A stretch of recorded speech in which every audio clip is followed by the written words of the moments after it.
Pandangan saya tentang PPKM di Indonesia versus lockdown Malaysia, Singapura, Australia, dan lain-lain.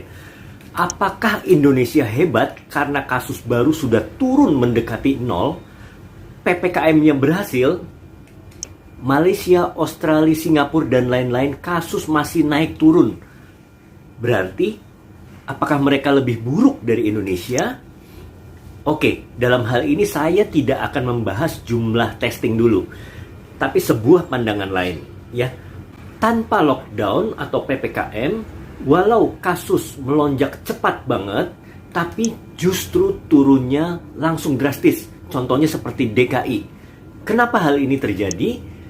Karena hampir seluruh penduduk di DKI ya memang sudah kena COVID.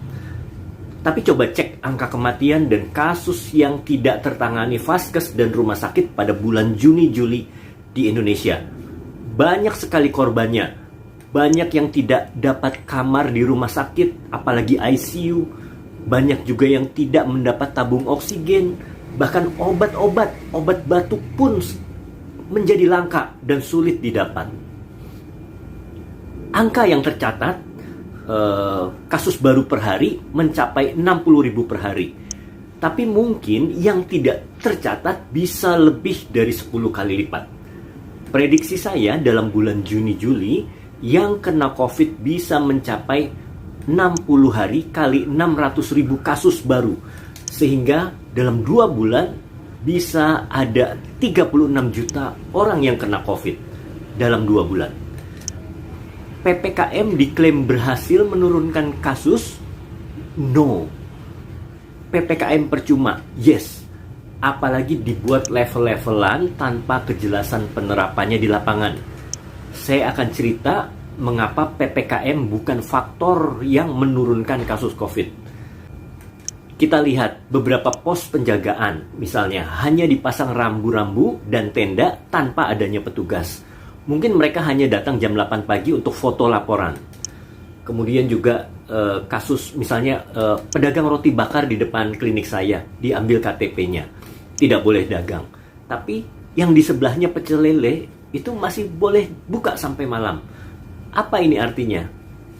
Nah, saya menyimpulkan bahwa sudah terjadi banyak rawan praktik-praktik yang tidak benar. Dan aturan-aturan yang dibuat itu jebol semua dan tidak berguna. Sehingga PPKM itu hanya menghabiskan anggaran yang nggak jelas dipakainya. Jadi tingkat kemaknaan PPKM di Indonesia itu tidak signifikan dalam upaya mitigasi COVID. Justru kalau PPKM berhasil, seperti lockdown di Malaysia, Singapura, maka kasus baru seharusnya masih naik turun. Tapi tidak ada lonjakan dahsyat dengan angka kematian yang tinggi pada bulan Juni-Juli kemarin. Begitu ya. Nah, sebagai catatan, angka lonjakan dahsyat bulan Juni-Juli kemarin itu hanya merupakan puncak gunung es. Sedangkan kasus yang tak tercatat itu bisa lebih dari 10 kali lipat. Jadi, kesimpulannya, kasus COVID di Indonesia turun itu bukan karena PPKM. Tapi karena apa? Karena hampir seluruh penduduk Indonesia sudah kena COVID. Sehingga virus COVID tidak punya host lagi untuk bereplikasi. Karena semua sudah terbentuk antibodi, serokonversi sudah positif. Begitu kira-kira.